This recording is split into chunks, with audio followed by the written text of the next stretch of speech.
Hello and welcome back to High School History. In today's episode of Expected Questions in AISSC 2020 for the subject of history, we are looking at theme 13, Mahatma Gandhi and the nationalist movement. Before we move on, don't forget to like and share this video with your friends who are also appearing for the board exams. And if you find my content useful, don't forget to subscribe and switch on the notifications icon so that you can be notified the moment I post new videos. If you want to take discussions forward, you may join the Facebook group, which has been linked in the description box below.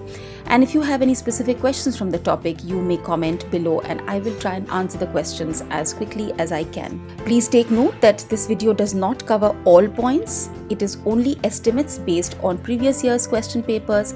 So if you're a high scorer, don't limit yourself to just these questions. Study all your material very thoroughly. So starting with today's discussion. On page 347, you have the early experiments of Gandhi in South Africa. You may get 1 or 3 mark questions from this section. What all he did in South Africa and when he arrives in India, his early actions.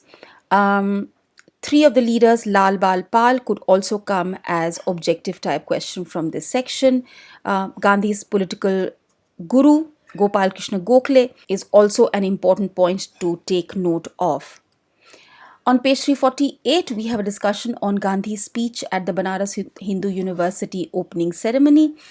And his speech was a speech of intent that he wanted to take the movement beyond just the educated classes in the urban centers to the villages and the farmers.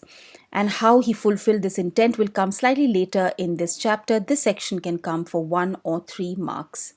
Page 349, you have a list of Gandhi's 3 early movements in Champaran, Ahmedabad and Kheda. Can come as 1 or 3 marks. Then you have a discussion on the Rowlatt Act, what it was, the following Rowlatt Satyagraha led by Gandhiji and culminating in the Jallianwala Bagh massacre. These can all come as 1 or 3 mark questions.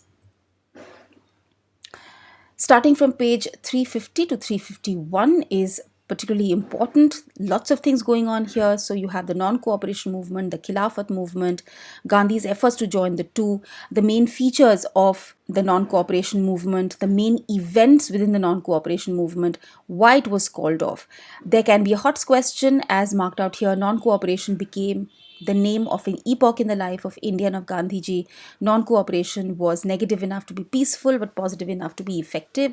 Explain and justify. If you get a question like this, you really have to list all the points of the non-cooperation movement and talk and focus on the fact that it was largely peaceful, but that it was also very effective because it did put the British government on the back foot. The fact that it brought into its fold many new categories of people, especially women and the rural sections, the peasant population in particular, they were also included in the movement, and he largely redeems his promise that he had made in Banaras Hindu University.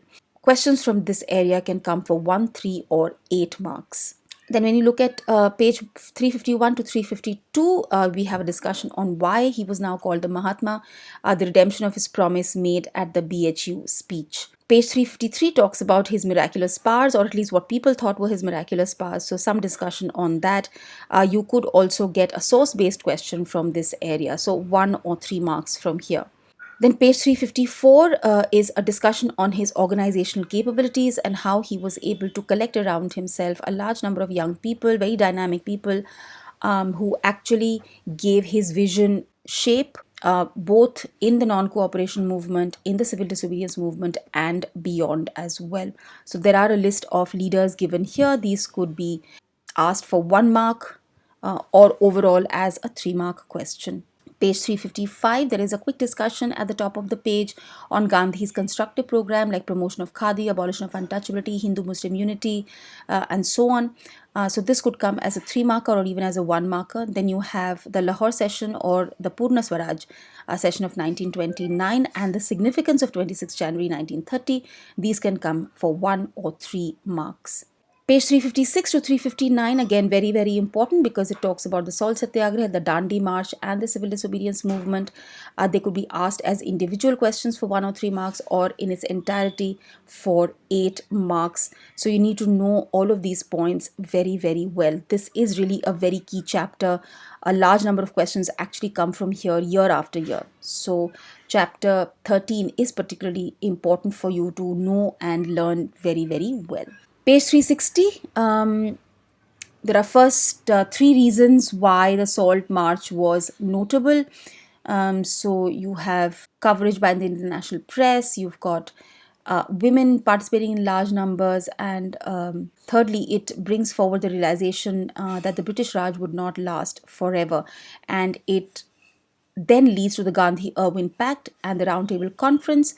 And it is at the second Roundtable Conference that contesting claims break out, where the Muslim League, the princely states, and also Ambedkar, who emerges as a new leader of the Dalits, counter Gandhi's claims that the Congress represents all of India.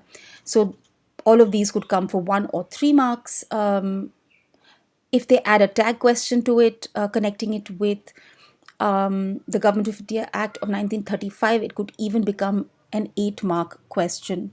So 1935 Government of India Act is passed, and the Congress ministries are formed in 1937.